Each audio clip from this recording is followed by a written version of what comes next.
Alright, let's do this.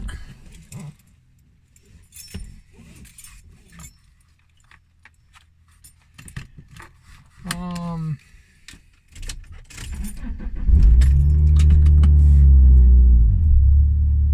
drove for 10 hours last night. And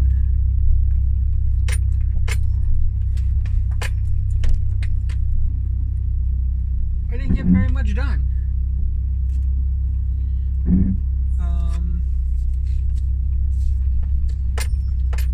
I was actually a bit disappointed in myself, and I kept thinking, oh, I got all these cues to draw, I got all these things to do, and here I am, I'm, trying to draw and redraw and draw and redraw lengths of chain.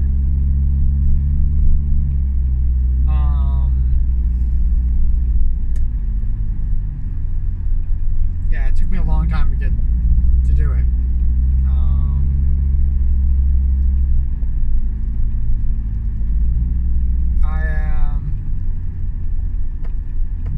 I'm happy with the result. I'm happy with the fact that I, kind of cracked the code on it, and it came out as good as it did. But boy, it was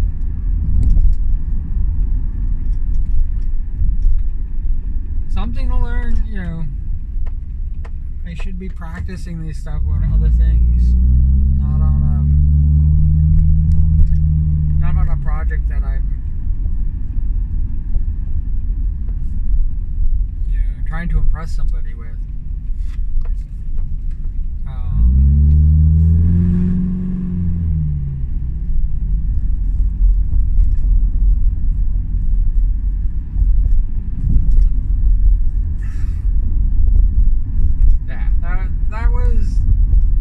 That was kind of crazy.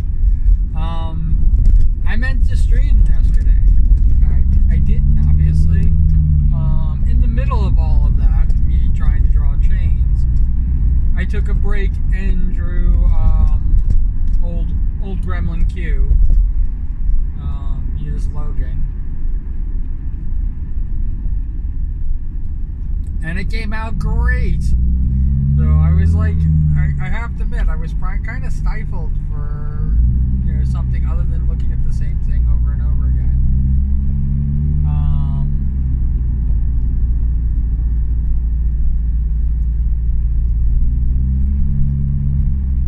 There are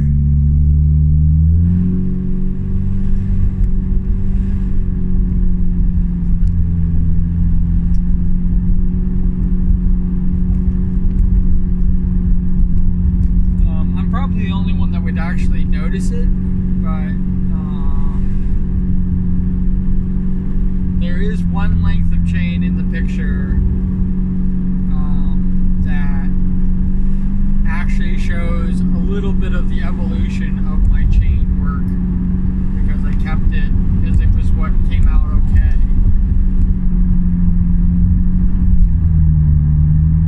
But it's not even the original that I first drew when I was drawing it, because I was literally actually drawing it link by link, and kind of like an anchor chain.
that goes into a docky that I think that most people don't even realize.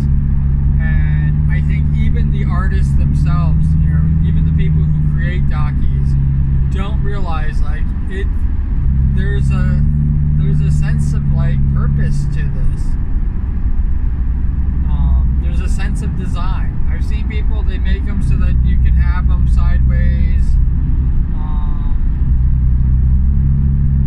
I've seen people, do lots of different things with the design on the docky, and I sometimes go going, did you think this through? What? What's the main purpose of the docky? Is it, if it's just to be a display on the bed, then yeah, that's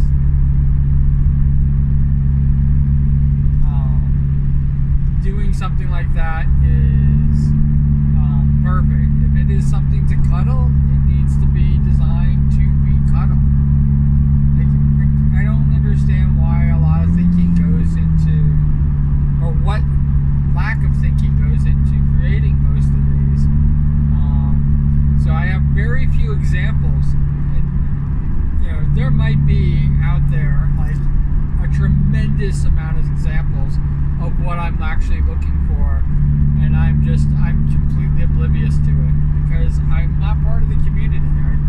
There might be a whole thing within the community of people who own dockies that I am definitely not aware of. I still do not own a docky myself, so I don't know. I know that on my throne that I have one docky, which is Iron Mouse, and I know that is not made the way I would make a docky. It's two pictures on either side of a pillow.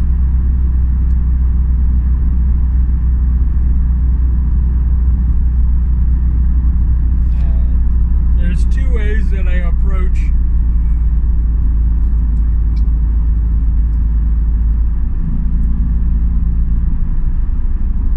the docky.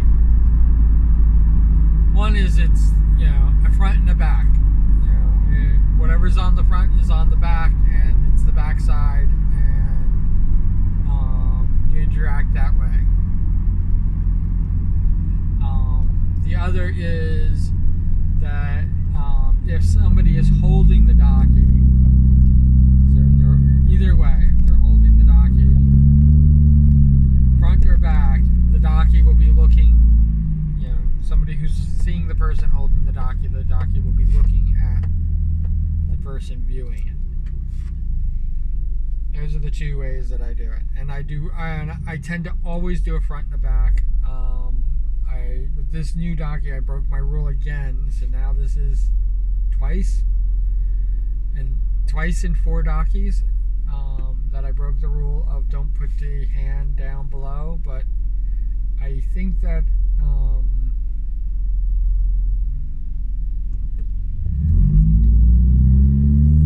what I'm drawing requires the hand below the waist or at the waist. And I try to get around it, and maybe one of these days I'll just get around it. But I was looking at the Kuso docky today, and I have one hand near the waist and one hand up over her head, and I don't like the hand up over her head. It just does not work for me.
have the 3D image in your head and it's a 2D flat image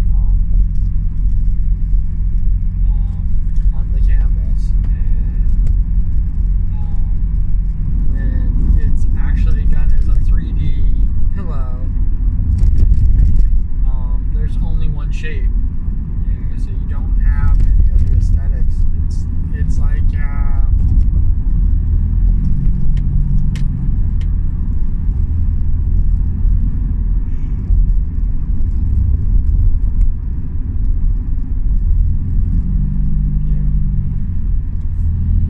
sticking the butt up or hand reaching out. You could do perspective and make the hand bigger and stuff like that. And what you have is a big hand on your canvas, and it's pretty much blocking the model, and that's what it looks like.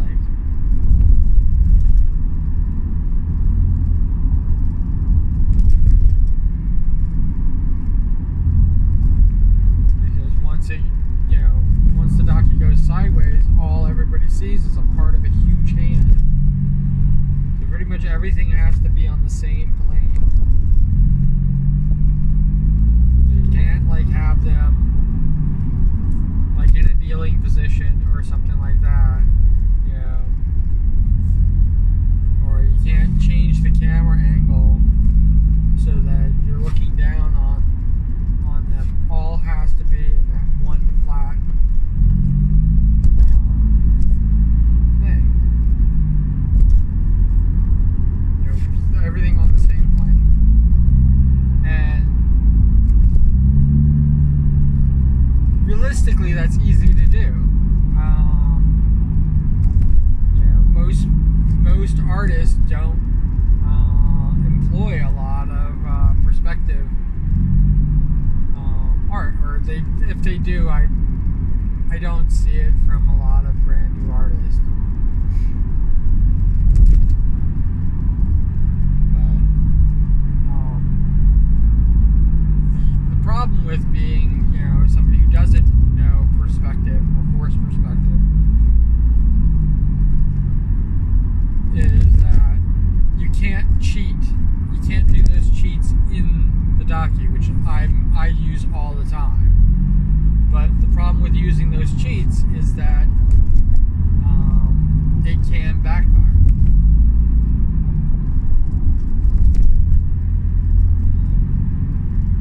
But like I said, I'm still learning. I'm still learning how to do digital art. Still learning how to do it all. So I think that this is a great way. It challenges me all the time. I was extremely challenged last night, and I actually really wish the anchor chain would have worked. I really do wish that worked. I think it would have been a really cool touch, especially with a modern day anchor chain.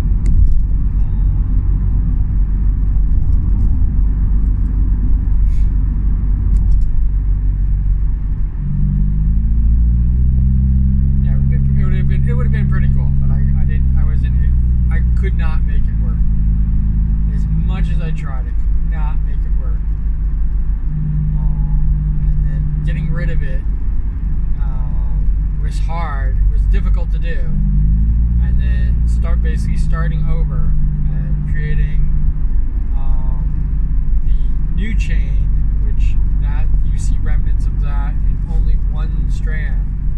And you see in that one strand, you see me fixing and fixing and fixing the chain until we finally get to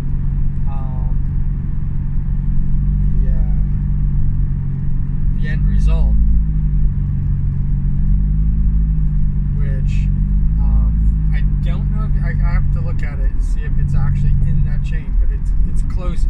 I did it so close, I was so close to the breakthrough drawing that chain that I kept changing it up because I kept going, I'm close, I need to fix it. And then when I figured it out, I think it was too late. I think I already had that chain done, and the chain looked looks fine. So I kept it. I think I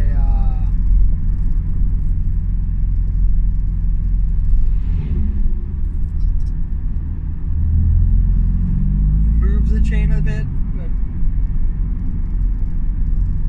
it's neither here nor there.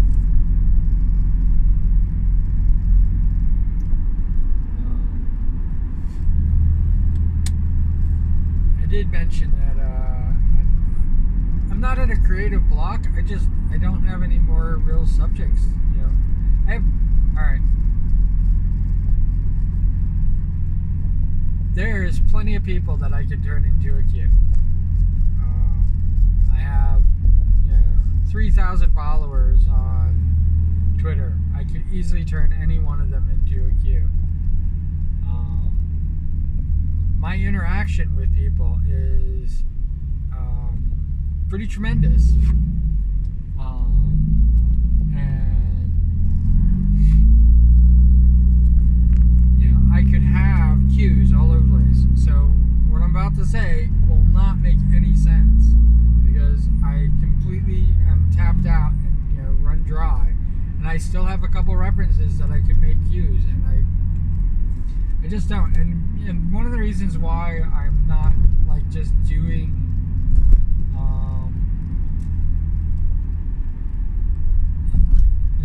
pretty much everybody I have interaction with, or pretty much everybody who's a follower on Twitter. The main reason that I'm not just going all out and doing that, because I could do it. I will. Like I said, there's never ending. Is that I will have a ton of queues that just are different colors, but they look like every other queue. I will basically create a model queue. I will have a female queue and a male queue, and pretty much everybody will fall into one or the other, or I will make an androgynous,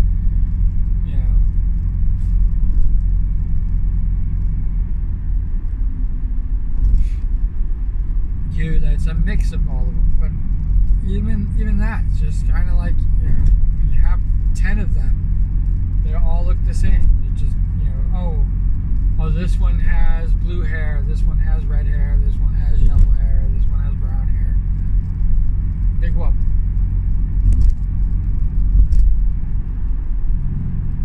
Big whoop.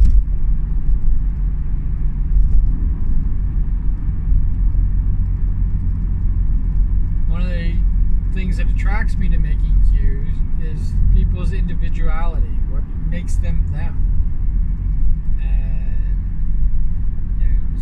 Some people don't even follow me on Twitter or YouTube or Twitch. I have people who are not even in my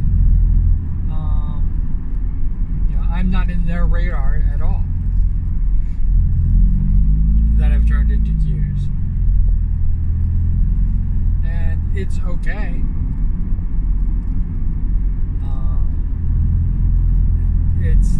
I think it's kind of like wishful thinking on my part, that I want to be a part of what they're doing, but I'm not, and I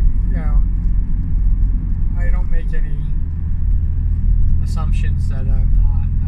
I did that not with the people. If I made you a queue, there's no way I did that, because the people that I've made the assumption with, it still breaks my heart. It still breaks my heart. They are nice and they are fine, and there's nothing wrong with them. And the reason it breaks my heart is because I thought that there was something more. And this sounds really creepy from me. I thought there was something more to our relationship than me being their follower.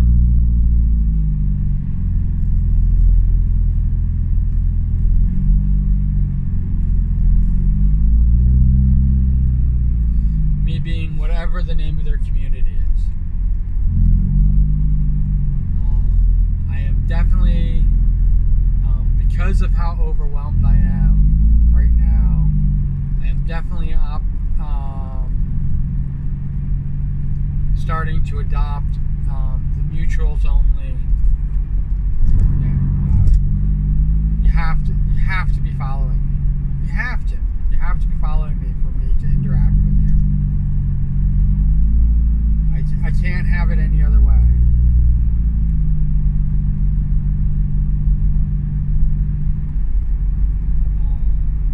I am following so many people. Like I started looking at like how many people I follow on Twitch, and it's like I think it's over 1,000. I thought it was a couple of hundred, but I think it's over 1,000 people.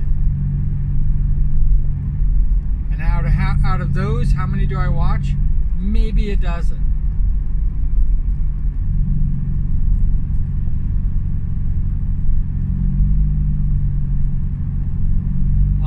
Regularly, and that's only because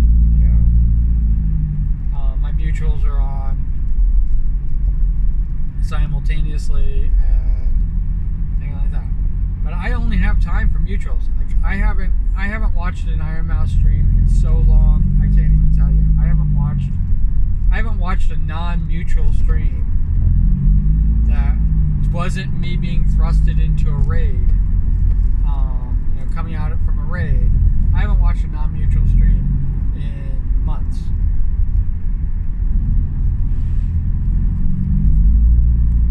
I don't even watch YouTube videos anymore of non-mutuals.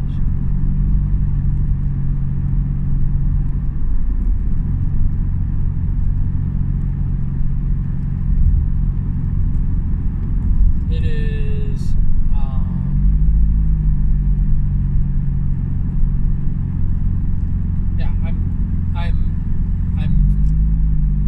it's taken me a while to adopt it, and I should have adopted it earlier, and maybe it would have gotten me less people following me. I don't know, but it definitely seems to be working for Twitter.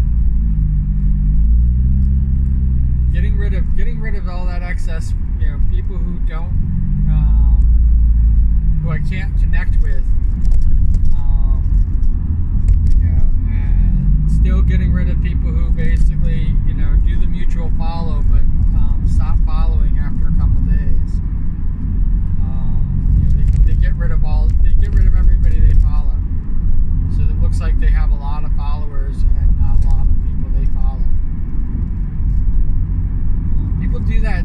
They think it means something, and it doesn't.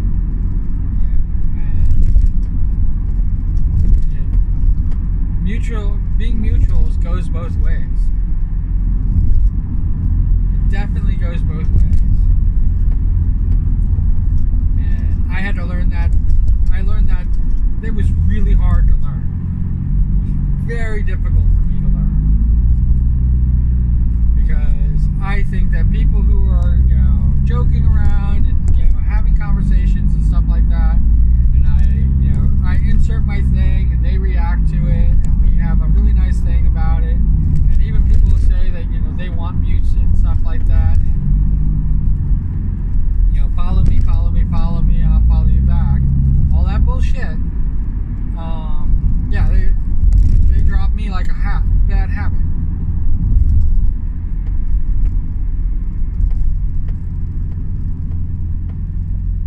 I just unfollowed on Twitter a dozen or so people, and it's not a lot. It's not like thousands or hundreds of people. It's just a couple people who I interacted with and said hi and thought we were going, extended the hand of mutuality. And they decided not to be my mute. And I gave it a few days. Usually after the first 24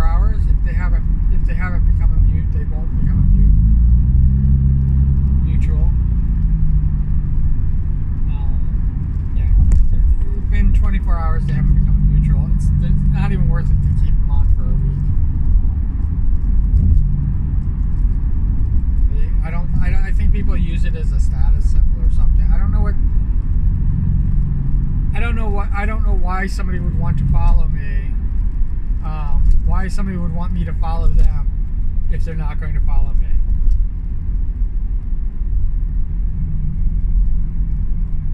I mean, obviously you care so little about me that that I'm not worth following. You don't care about my content.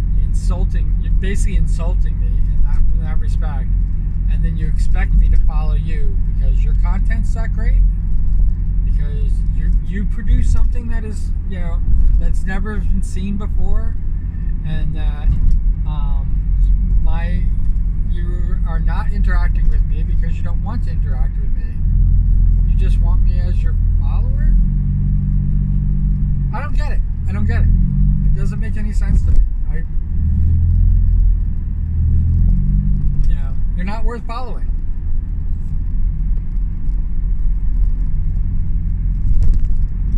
And the same thing goes, I hate to say it, the same thing goes for Twitch and YouTube. I can basically just cut everybody out.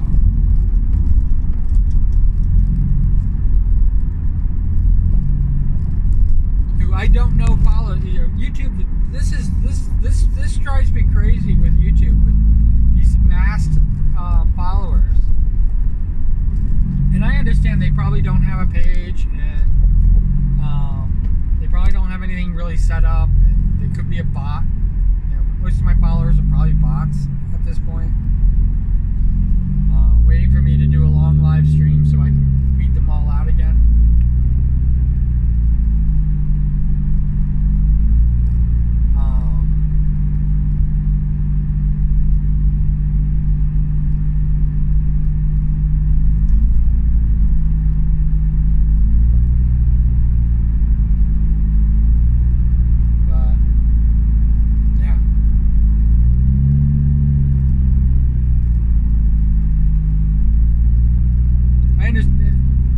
Twitch and YouTube, I understand you want those followers. You want the subscribers here on YouTube. I want them. There is, nobody, if anybody says that they don't want subscribers or followers, they're lying to you.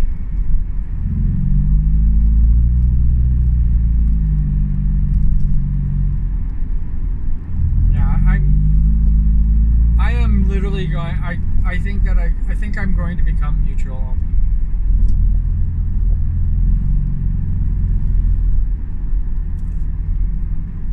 That you have to follow me in order to have my follow, in order for me to interact. I have to do that. I'm already overwhelmed, and adding that little extra in there just isn't. It's just not worth it. And there are definitely people that I like and have fun with and talk to and do all this other stuff, and I know that. And I've experienced this as well, that Twitch has unfollowed me from certain people, and I don't understand that. But yeah, I got it. I have to do it. I have to make the stand. I have to go through, and I have to make sure that I'm following the people who follow me, and that's it. And clean it out. I had a couple people advising me on what to do about this, and you don't understand. I'm following over 1,000 people. It's completely out of control. I raided somebody who had no clue who I was.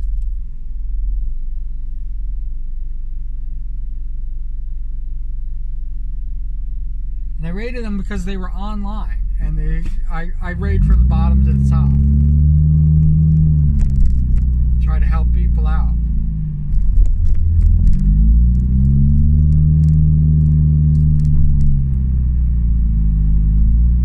They had no clue who I was. The person I had interaction, I knew who they were.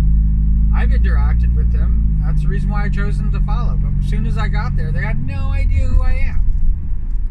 They didn't even realize I was in their Discord.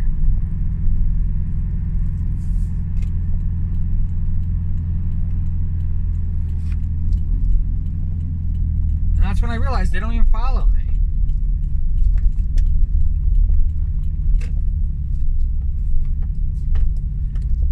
picked me up and they unfollowed me.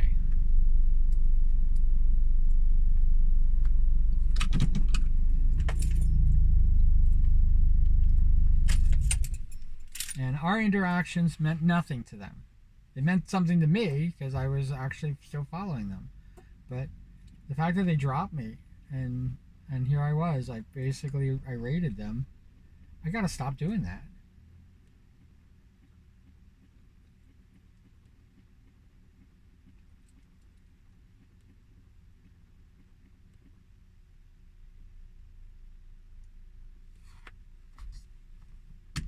I gotta stop doing that. Alright. I'm going to go to work, get this day over with as quickly as possible. I got a lot to do. Because it was a good morning. It was good yesterday, too. Everything's good.